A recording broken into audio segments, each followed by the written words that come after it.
شروع اللہ کا نام لے کر جو بڑا مہربان نہایت رحم والا ہے۔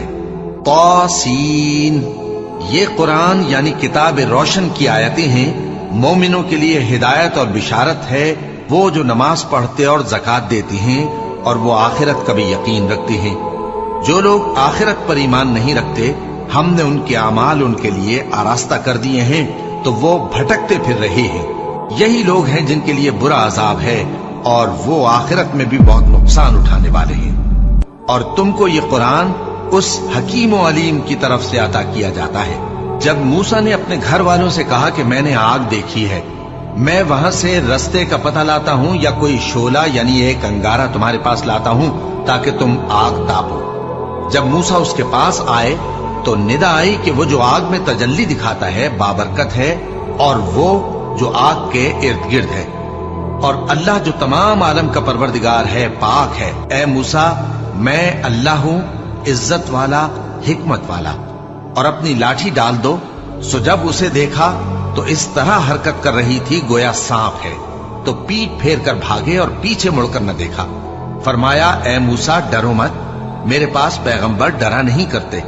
ہاں، جس نے ظلم کیا پھر برائی کے بعد اسے نیکی سے بدل دیا تو میں بخشنے والا مہربان ہوں۔ اور اپنا ہاتھ اپنے گریبان میں ڈالو، بے عیب سفید و روشن نکلے گا۔ ان 2 معجزوں کے ساتھ جو 9 معجزوں میں داخل ہیں فرعون اور اس کی قوم کے پاس جاؤ کہ وہ بدکردار لوگ ہیں۔ پھر جب ان کے پاس ہماری روشن نشانیاں پہنچیں تو کہنے لگے یہ کھلا جادو ہے، اور بے انصافی اور غرور سے ان کو ماننے سے انکار کیا، جبکہ ان کے دل ان کو مان چکے تھے۔ سو دیکھ لو کہ فساد کرنے والوں کا انجام کیسا ہوا۔ اور ہم نے داؤد اور سلیمان کو علم بخشا، اور انہوں نے کہا کہ اللہ کا شکر ہے جس نے ہمیں اپنے بہت سے مومن بندوں پر فضیلت دی۔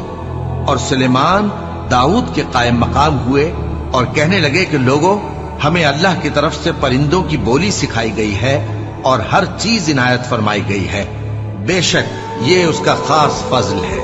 اور سلیمان کے لیے جنوں اور انسانوں اور پرندوں کے لشکر جمع کیے گئے اور پھر ان کی جماعتیں بنائی گئی، یہاں تک کہ جب چیونٹیوں کے میدان میں پہنچے تو ایک چیونٹی نے کہا کہ چیونٹیوں، اپنے اپنے بلوں میں داخل ہو جاؤ، ایسا نہ ہو کہ سلیمان اور اس کے لشکر تم کو کچل ڈالیں اور ان کو خبر بھی نہ ہو۔ تو وہ اس کی بات سے ہنس پڑے اور کہنے لگے کہ اے پروردگار، مجھے توفیق عنایت کر کہ جو احسان تو نے مجھ پر اور میرے ماں باپ پر کیے ہیں ان کا شکر کروں اور ایسے نیک کام کروں کہ تو ان سے خوش ہو جائے، اور مجھے اپنی رحمت سے اپنے نیک بندوں میں داخل فرما۔ اور جب انہوں نے پرندوں کا جائزہ لیا تو کہنے لگے کیا سبب ہے مجھے ہدہد نظر نہیں آتا؟